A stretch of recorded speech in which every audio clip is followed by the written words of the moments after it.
Boa tarde, pessoal. Bem-vindo, bem-vinda e bem-vindes. Estamos dando início ao nosso projeto do podcast Sangue Bom. Eu sou o psicólogo Luan, especialista em saúde coletiva e mestrando em atenção psicossocial pelo Instituto de Psiquiatria da UFRJ.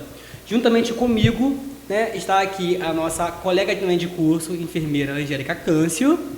Olá, pessoal, tudo bem com vocês? Luan, muito obrigada pelo convite, vai ser um prazer enorme. Estamos aqui hoje para poder discutir um assunto que é necessário para toda uma população, para toda uma comunidade, profissional de saúde, enfim, eu tenho certeza que vai ser muito produtivo e, claro, parabéns pelo trabalho, parabéns pela iniciativa, você envolvido na temática e certamente será um sucesso.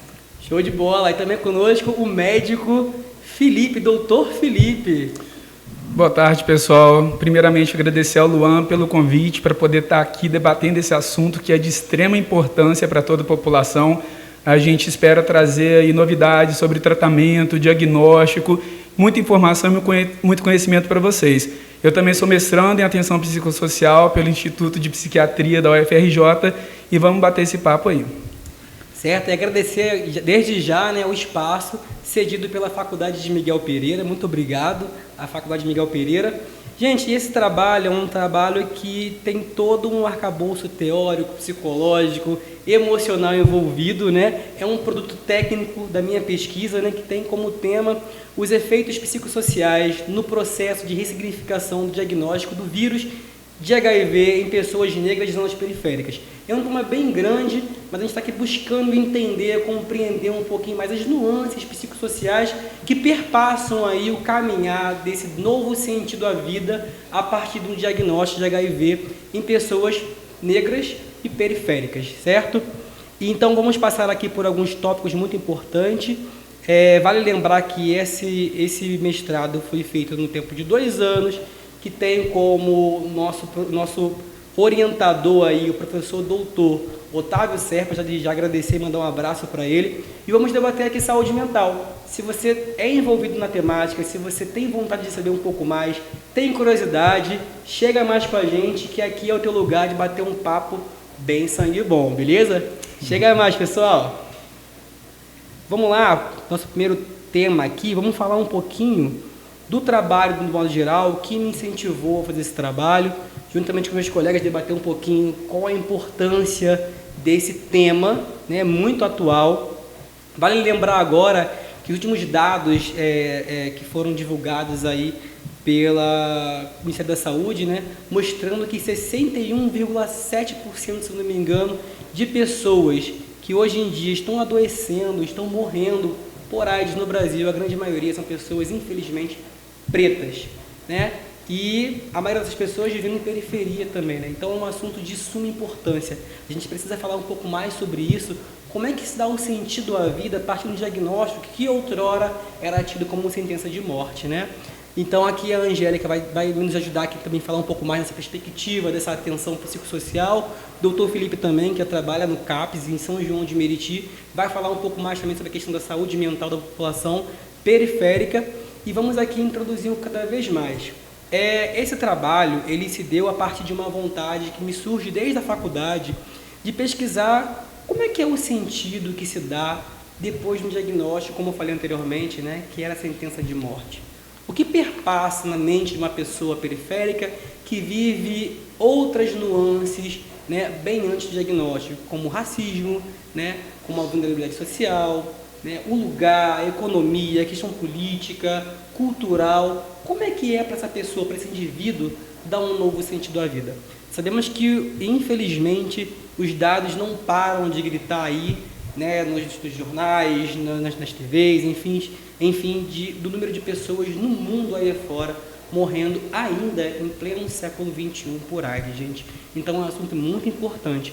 Você que é jovem, você que é adolescente, você também que já está aí no ancião, na terceira idade, tem crescido muito também o número de pessoas se infectando com HIV e outras ISTs, Então, a partir disso, dessa problemática toda, me veio essa vontade de pesquisar. E vale lembrar também que é um trabalho que eu tentei embasar a partir da fenomenologia, Para quem não conhece muito, ela veio a partir de um pensamento filosófico, né? E aqui eu tento trazer um pouco algumas questões, né? Como a angústia, como o ser aí, o ser como abertura, a possibilidade, a impossibilidade, entender um pouco mais o que se faz a partir dessa comunicação do diagnóstico. Um dos achados do meu trabalho, pessoal, foi falar um pouco mais como é que é essa angústia ao descobrir o diagnóstico. Como é que essa pessoa preta e periférica consegue dar um sentido à vida? Como é que é receber essa comunicação, né? Vocês trabalham na área de saúde, vocês podem falar um pouquinho mais da experiência de vocês, vocês já passaram por isso, já viram os pacientes de vocês nas unidades de saúde, receberam um diagnóstico, como é que é feito hoje, inclusive aqui em Miguel Pereira, a Angélica está aqui, como é que se dá hoje a comunicação? Tem psicólogos na rede, tem assistentes sociais, as enfermeiras que dão um diagnóstico, como é que funciona isso, Angélica? Sim, nesse primeiro momento, Luan, eu gostaria muito de enfatizar as estatísticas, né? Porque quando a gente traz aí números, a gente percebe números altos, né? Aí a gente percebe que é um problema. E a partir daí a gente precisa montar estratégias. O trabalho do Luan não é somente sobre HIV e AIDS, né? O trabalho do Luan tem variáveis importantes, né? Uma população negra e periférica, então a gente precisa considerar isso, né? O que traz pra gente, até mesmo como o Luan falou, a vulnerabilidade. E o que é a vulnerabilidade, né? Inclusive no meu trabalho eu trago isso, né? Nós somos todos colegas de mestrado aqui, então a gente tem até uma interlocução, né? Que se a gente parar para pensar, os nossos projetos, eles se intercalam em algum momento, eles casam, né, em algum momento. Então, assim, cada, né, etapa do trabalho do Luan tem a sua particularidade e a gente precisa falar sobre isso, né? E o ser vulnerável, né, como eu falei, que eu aponto no meu trabalho, que para caráter de curiosidade eu falo sobre gestantes com doença mental grave, que tem a vulnerabilidade ali, né, como principal característica dessas mulheres. A vulnerabilidade, ela é uma ferida, né, e é uma ferida que ela é diferente do risco, né? Eu trago até agora, não me recordo o autor, mas tem um recorte muito interessante que fala a diferença da vulnerabilidade e do risco, né? Tem pessoas que elas já são vulneráveis e a gente precisa tomar muito cuidado, né, com relação a isso. Nós, profissionais de saúde, temos que ter um olhar crítico, holístico para esse tipo de pessoa, porque não é somente uma doença.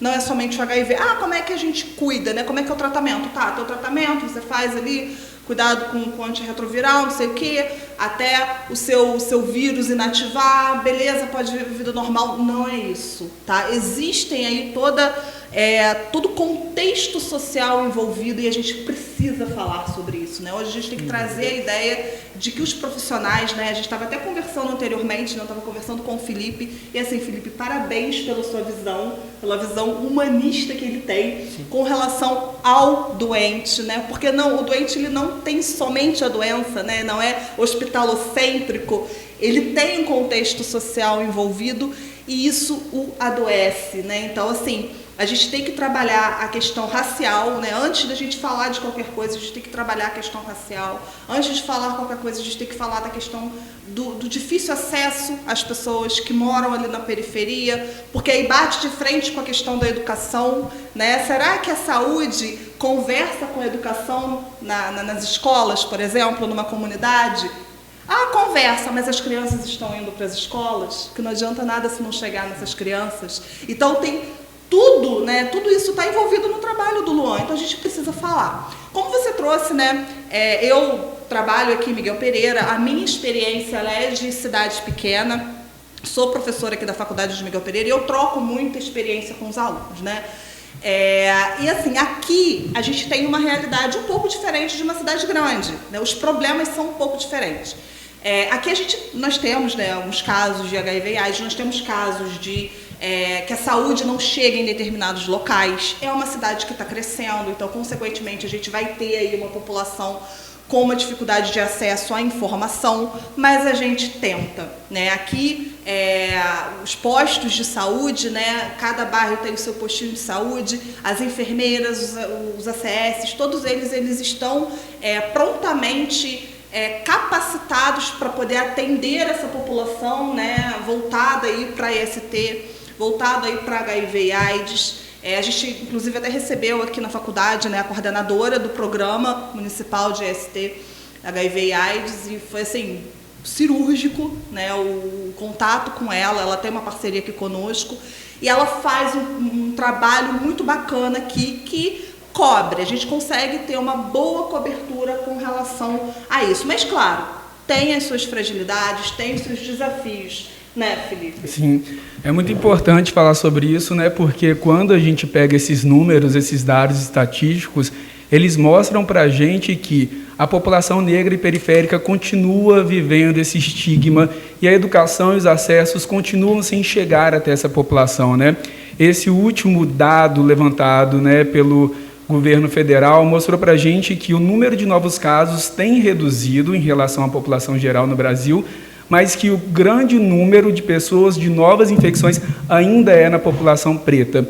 E aí a gente tem que pensar como que essa população tem de acesso à informação, de acesso à prevenção, de escolaridade, de acessos que muitas vezes a gente negligencia, porque a gente acha que é normal, né? Aquilo que está dado em alguns espaços, em alguma bolha, em alguns bairros, não é o que está dado para toda a população. Então, se a gente for pensar em termos de prevenção, em termos de diagnóstico, em termos de acesso à informação, a população preta periférica, ela continua sendo marginalizada, ela continua sendo colocada fora dos processos de política pública que visam diminuir o número de infecções e o número de casos graves de HIV e de AIDS, né, que a gente tem aí. E lembrar também que um paciente, né, ele vem antes do diagnóstico, né? Existe uma pessoa antes do diagnóstico, existe uma pessoa antes da doença.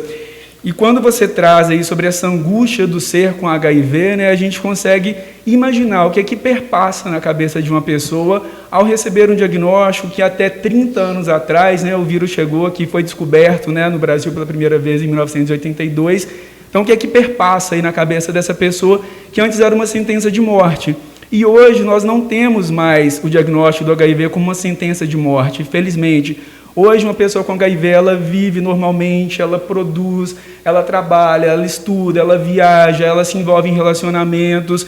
E lembrar também, né, que os tratamentos eficazes que a gente tem hoje fazem com que uma pessoa contaminada com carga viral indetectável, para quem não sabe o que é carga viral indetectável, é quando não tem nenhuma partícula do vírus passando pelo sangue, pela corrente sanguínea dessa pessoa. Então, essa pessoa portadora do vírus HIV, ela é incapaz de infectar outra pessoa. Então, se for uma mulher, por exemplo, que tiver um relacionamento soro diferente, tiver engravidado, quando ela tiver esse neném não vai nascer infectado, vai nascer um neném saudável, sem nenhuma infecção, sem nenhuma contaminação, e durante as relações também. É importante a gente salientar isso, que hoje, né, apesar de toda angústia, de todo preconceito que ainda existe, é disso que a gente está falando aqui também, né, o HIV ele é tratável e não é mais uma sentença de morte. É importante pensar que hoje dentro do SUS são poucos números de psicólogos, assistentes sociais, e até do pessoal da enfermagem preparado mais para esse acolhimento mais humano, né? Sim. E vocês trouxeram aqui na minha lembrança que o tanto de nuances que perpassam nesse momento do diagnóstico. Eu trabalho com um grupo de acolhimento online em todo o Brasil, a pessoas vivendo com HIV, AIDS e outras ISTs, e diariamente eu vejo no grupo as pessoas falando, conversando, falando suas angústias, seus medos e suas dores. E eu pude observar nesse tempo, desde 2020, o quanto é angustiante para esse ser descobrir que até então a sua vida passa a mudar, passa a ter um novo sentido, né? Porque descobrir esse diagnóstico, né? Eu lembro de um recorte, né? Uma citação da revista Isto É, lá dos anos 80, quando chega aqui ao Brasil, né? Na cidade de São Paulo. Inclusive, gente, um adendo aqui, eu estou pesquisando e até hoje eu não consegui encontrar o nome do primeiro indivíduo negro infectado com HIV. Não se tem registro. E a gente pode parar para pensar quanto negligenciado a população preta.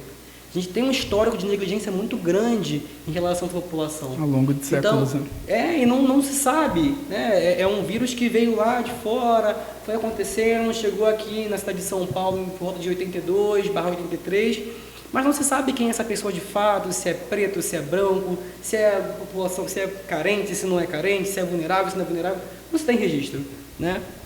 E essa política de saúde da população negra, ela é bem recente, ela não é uma política vista há muito tempo. E na formulação do próprio SUS, quanto a população vulnerável ela foi negligenciada. Desde a criação do SUS até agora, percebemos que existe um preconceito, né, uma visão meio arcaica, né, da instituição SUS para com a pessoa preta. E sendo que a maioria das pessoas que utilizam o SUS hoje em dia, né, a gente fala de Brasil, teve uma época, se não me engano, no século XIX, 70% das pessoas que viviam no Brasil, né, moradores do Brasil, né, cidadãos brasileiros, eram pretos, né? Então a maioria das pessoas que usa o SUS hoje em dia são pessoas pretas, né? A grande maioria também vulnerável. E não se tem esse registro, não se tem esse cuidado. E aos poucos estamos caminhando aí, viemos de infelizmente de um processo aí bem retrógrado aí das gestões anteriores do governo federal, onde decaiu muito, né, o acesso à saúde, os debates. A necropolítica mesmo, né, sim, que foi instituída aí. É muito complexo e entender que esse ser que descobre o diagnóstico é como se fosse uma flecha que perpassa a vida dele. É um diagnóstico de uma condição de saúde que faz ele rememorar todas as suas questões políticas, culturais, raciais, sabe? E a pessoa se encontra num lugar de angústia. Sim. E como falamos de fenomenologia, de Heidegger, esse lugar de angústia é esse lugar que eu preciso ter familiaridade com algo que é novo. Então, por eu não conhecer aquilo que é novo, me traz essa ansiedade, né? Essa angústia de querer conhecer.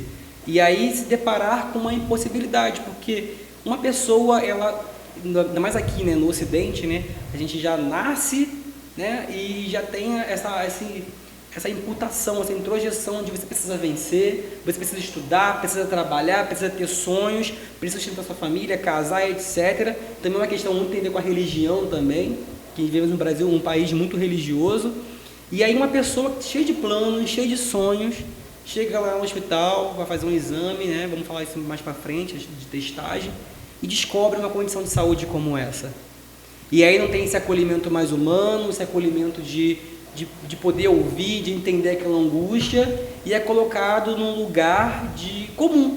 É uma doença comum como todas as outras, né? Pelo menos o profissional de saúde coloca assim. Mas lá fora, como é que cuida desse ser depois que é dali?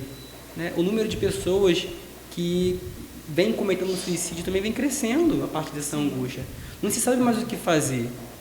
E agora? Como é minha vida? Né? O que fazer a partir do diagnóstico? Então, uma questão muito interessante, que eu acredito que no CAPS, onde você trabalha, deve ter aparecido alguma coisa desse tipo já, as pessoas adoecendo, ou as pessoas que descobrem o diagnóstico, que já tem uma condição anterior já, de algum transtorno psiquiátrico, psicológico. Como é que é isso? Como é que essa pessoa tem esse acolhimento, Felipe? Sim, olha, na verdade a gente vem aí de uma população que ela vem acumulando estigmas, né, diante da sociedade. Então, a gente coloca a vulnerabilidade no ápice do ápice, né, das minorias. Eu tenho alguns pacientes que já têm o diagnóstico definido lá, que a gente faz acompanhamento, que já estão indetectáveis há algum tempo e que tomam a TARV de maneira muito correta, de maneira muito adequada, e entendem que algumas vezes deixam de tomar o remédio psiquiátrico, mas nunca deixam de tomar a TARV. Isso é muito interessante, porque elas têm a consciência de que aquilo ali pode fazer um grande mal para ela e que se ela não se tratar, aquilo ali vai piorar e vai levar a uma outra condição de saúde, né? Sobre esse diagnóstico, sobre o que passa, né, nessa angústia, recentemente um amigo compartilhou comigo de que, né, ele se viu diante de um teste positivo e a primeira coisa que veio na cabeça dele foi a culpa. Mas eu sou tão informado, nossa, mas eu sou tão estudado, mas eu transei tão poucas vezes sem preservativo e aconteceu por quê comigo, né? E automaticamente vem o medo da rejeição do outro, né? Até algo que você colocou no seu trabalho como resultado da sua pesquisa, né? O que é ser a pessoa com HIV ou ser com o outro, né? E são coisas que perpassam, né? E me lembra um livro também da Isabela Piassi, né, Depois daquela Viagem, é um livro maravilhoso, e tem um trecho que ela coloca, bom, se fosse um câncer, já estaria todo mundo sabendo, já seria todo mundo solidário. Se fosse um diabetes, não teria vergonha de dizer. Se fosse uma hipertensão, não teria vergonha de dizer. Mas porque é HIV e é uma doença sexualmente transmissível, cria-se todo esse estigma como se ninguém mais transasse, como se ninguém mais se descuidasse em algum momento e acontecesse, né? Mas, voltando aos pacientes do CAPS, né, são pacientes que têm essa demanda, né, e que têm uma consciência de que eles precisam também se tratar e seguem à risca ali todas as recomendações médicas. Recentemente também a gente teve o desenvolvimento de uma medicação bimestral, trimestral e semestral injetável para o tratamento do HIV. Estava conversando esses dias com um amigo infectologista, ele trouxe para a gente isso. Ele falou, olha, o investimento é muito alto, precisa passar por testes da Anvisa, precisa passar por estudos, quebra de patente e tudo mais, e eu não vejo muita perspectiva de mudança, mesmo em termos de saúde pública e efetividade. E eu falei para ele, cara, mas imagina, meu paciente ali que já está com, né, alguns transtornos mentais, com alguma dificuldade de acessar o próprio sistema, de às vezes chegar na unidade, de às vezes ocupar o território, ocupar o espaço para ter mais uma lembrança de que precisa tomar um remédio diariamente. Então imagina se a gente consegue esse cuidado semestral, né? Assim como a gente faz às vezes com profilaxia, com prevenção de gestação em mulheres mesmo, né? Mulheres que estão em situação de rua, para que elas não engravidem, é claro que com o consentimento delas, né? Com a implantação de chip, de DIU, de dispositivos ali, que elas possam se prevenir, e com relação ao tratamento do HIV seria isso também. Então, assim, é de fato difícil acessar essa população no primeiro momento e dar um diagnóstico, é algo, né, muito, como eu poderia dizer, muito estigmatoso, né, não por conta dos profissionais que estão habituados, mas por conta da própria carga que a pessoa já traz, né, desse preconceito aí de toda a sociedade. Mas eu acredito que a gente pode avançar e fazer diferente aí na perspectiva, principalmente divulgando para os outros como que é, né, estar diante de uma pessoa que precisa desse acolhimento. A gente já está dando o primeiro passo, inclusive, aqui, né? Isso que você falou, eu concordo plenamente. Eu acho que essa pessoa já vem com esse peso, né, que a sociedade traz, né? Como você até falou, era uma sentença de morte. Hoje não é mais, a gente sabe, nós somos profissionais, a gente sabe, mas nem todo mundo sabe disso. E o que você falou, eu achei interessantíssimo, né? O fato de uma pessoa que é bem informada, né? Ela tem o diagnóstico e olha só, ela teve o sentimento de culpa, né? Impacta, né? Exatamente. Então, assim, vai ter uma sensação, né? Uma sensação negativa quando recebe o diagnóstico, né? Então, acho que a gente precisa trabalhar isso. O desafio está aqui, né? Não tem como a pessoa receber o diagnóstico e falar assim, ah, não, tá tudo bem, mas o que eu faço agora, né? Vai ter o desafio, vai ter a dificuldade. A partir daí, o que a gente faz com essa pessoa, né? Hoje aqui, né, eu trago até a fala da nossa coordenadora, né, do programa, e ela fez até uma crítica com relação a isso, porque a gente não tem tantos acessos aos psicólogos da rede, as pessoas não procuram. Olha só. Aí vem a outra questão, né? Olha como é que perpassa por várias questões aí, né? A terapia ainda é um tabu. Só procura terapia quem é louco. E, gente, faça terapia, é a melhor coisa, né? Então, assim, a terapia ainda é um tabu, só procura quem é louco, então eu vou deixar dentro de mim esse sentimento. E não só quem é louco, né? Existe aquele do segredo, né? Como que eu vou contar a minha vida para um desconhecido? Sim. Né? E é até melhor, porque o desconhecido não vai ter julgamento sobre você. O desconhecido não faz parte do seu núcleo social, da sua vida, da sua intimidade, então é muito mais fácil algumas vezes você se abrir com alguém desconhecido que, embora tenha o julgamento dele, vai ter as questões pessoais, né? Não está ali para poder te julgar dessa forma, está ali para poder te acolher e tentar ajudar, né? Exatamente. Então, nada melhor do que, de fato, fazer terapia e se conhecer e tentar trabalhar, ressignificar as coisas, né? Dividir, né? Quando a gente fala, né? Por isso que eu gosto da terapia, porque você tem a oportunidade de falar. Porque às vezes você está pensando aquilo, mas aí quando você fala, você reflete, fala, nossa, mas é isso mesmo que eu estou fazendo? A terapia é maravilhosa. Só que, infelizmente, a gente não tem, né? Pelo menos aqui no município de Miguel Pereira, a gente não tem uma adesão com relação à terapia dentro dos programas. E a gente tem os psicólogos para poder fazer o atendimento. E dentro do próprio SUS, quando a pessoa descobre o diagnóstico, né?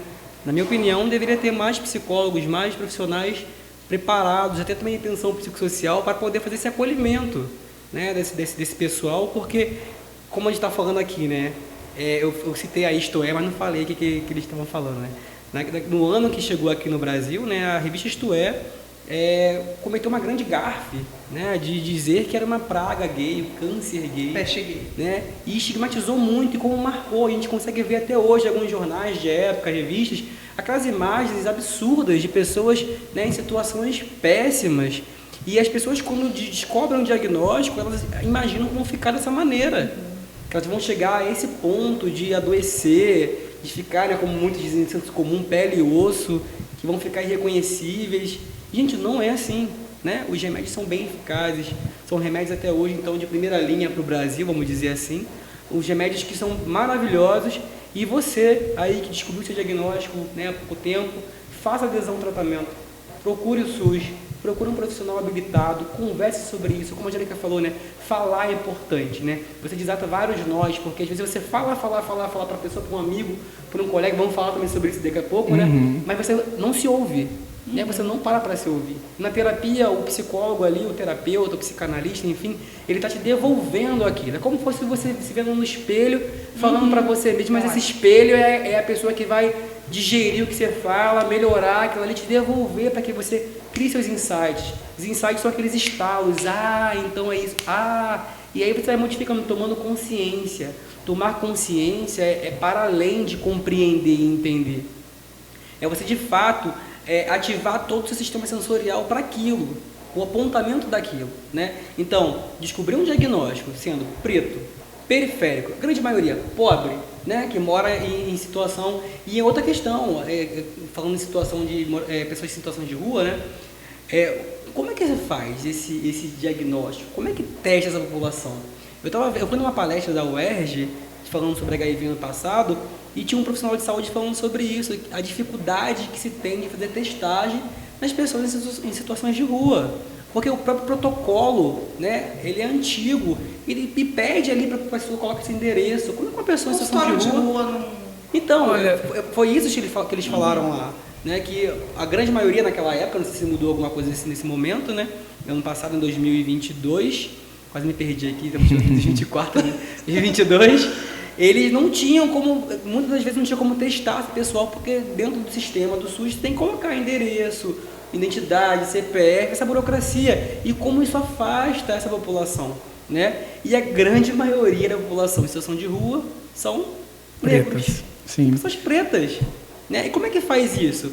Então, para pensar, se os números estão alarmantes com pessoas que estão diagnosticadas, imagine as pessoas ainda que não receberam o diagnóstico, quantas pessoas estão por aí sem saber, sem se testar, infectando outras pessoas também sem saber. Que não estão dentro das estatísticas, já porque não tem como ser notificadas, porque não tem como o SUS, não tem endereço, não tem nada, né? Mas no consultório de rua, como é que funciona? Olha, dentro da nossa realidade lá, a gente costuma colocar o endereço que essa pessoa cede, de um amigo, um parente, um vizinho, e quando não se tem condições de apresentar, a gente coloca o endereço da própria unidade, né? Legal. A grande maioria dos pacientes que eu atendo pela primeira vez, né, eu peço ali um check-up geral, como exame de sangue, urina, né, pesquisa de função renal, hepática, outras vitaminas também que podem diminuir, inclusive, né, o carreamento de oxigênio pelo sangue, etc. Então, são outras questões importantes, né, que às vezes uma falta de vitamina B12 e uma falta de vitamina D, que deixa a pessoa mais lenta, mais letárgica,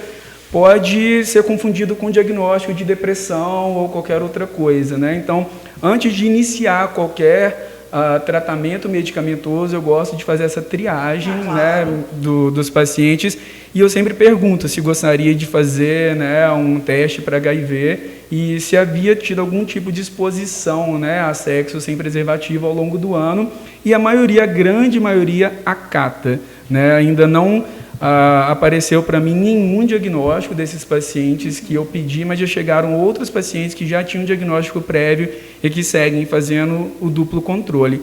Mas é uma questão de saúde pública mesmo, né? Porque pode ser que em outros lugares os profissionais não tenham essa sensibilidade de, bom, se essa pessoa não tem endereço, ela não vai ser colocada no sistema. Olha, você tem que trazer o endereço. Às vezes a pessoa andou 30, 40 minutos para poder chegar ali, está cansada, está com outros problemas, está com outras mazelas, e aí por conta de uma burocracia do próprio sistema, ela deixa de receber um cuidado que é um cuidado de direito legal, é um exercício legal da cidadania que aquela pessoa tem direito, né? Eu espero que vocês, profissionais de saúde, tenham essa sensibilidade, né, de entender que, às vezes, a gente precisa ser um pouquinho contra o sistema, né? A gente precisa colocar alguns lugares que essa pessoa tem acesso. Se é o dispositivo que ela frequenta, seja uma vez por semana, uma vez a cada 15 dias, alguma coisa que vai chegar dela para ela, do estado ou do município, vai chegar ali. Sim. É ali onde a gente vai fazer a busca ativa dela, é naquela circunscrição, é naquele território que ela está inserida. Então, a gente tem que ter um pouquinho desse olhar também, desse cuidado mais humanizado, e entender que a burocracia está dada, mas muito do que é burocrático é a gente que faz. Sim, exatamente. Tem um outro ponto também, a questão da rotatividade. Que são pessoas que não param no município. Elas vão girando, pode ser dentro do próprio estado, mas tem essa rotatividade, né? Aí você bate de frente com, mas no caso do posto de saúde só pode atender a população do bairro, do território. Tem muito isso. Né? Então bate de, mas você não é daqui, eu não tenho que te atender. Né? Então isso realmente faz com que a pessoa, então você não quer me atender, então eu não vou. Uhum. Né? Tá dando muito trabalho. Você me fez lembrar uma coisa, Luan, que eu trouxe no meu trabalho, né? Alguns psicólogos, inclusive, até o meu trabalho tem... Boa parte dos entrevistados foram psicólogos, né? E assim, meu trabalho está riquíssimo justamente por conta disso. E eles fazem uma crítica. A questão de, na formação, não ter uma visão aprofundada da saúde pública. Você teve essa questão na tua formação? Olha, eu me formei na Federal do Amazonas, né? E como todo curso de psicologia em federal é bem elitista, né? Bem complexo, então se fala pouco em pessoas em situação vulnerável. Mas tiveram alguns professores que passaram essa percepção e tal, algumas matérias, mas pouco. Mas é importante pensar nisso, você me deu um gancho aqui para lembrar de alguns relatos de alguns pacientes meus que falam sobre isso, como foram destratados no momento do diagnóstico, né? Como, e pós-diagnóstico, como é que foi o tratamento num dentista, um tratamento num psicólogo, um tratamento numa clínica médica para poder colher sangue. Então, sabemos que tem todo um protocolo, mas volto a falar, esse trabalho que eu estou fazendo, essa pesquisa, o produto técnico é um podcast que estamos fazendo aqui agora, voltado para a população, para os usuários e para você também, profissional de saúde. Você é psicólogo, você é dentista, você é médico, infectologista, você da área do direito também, que trabalha com esse pessoal, que precisa dos seus direitos a serem assegurados. Então, trate essa população com mais humanidade, entenda que essa população já vem machucada, como disse o Dr. Felipe e a Angélica. Então, trate bem, cuide, seja humanizado e vem com a gente cuidar desse pessoal aí que vale a pena. Sangue bom, Tamo junto.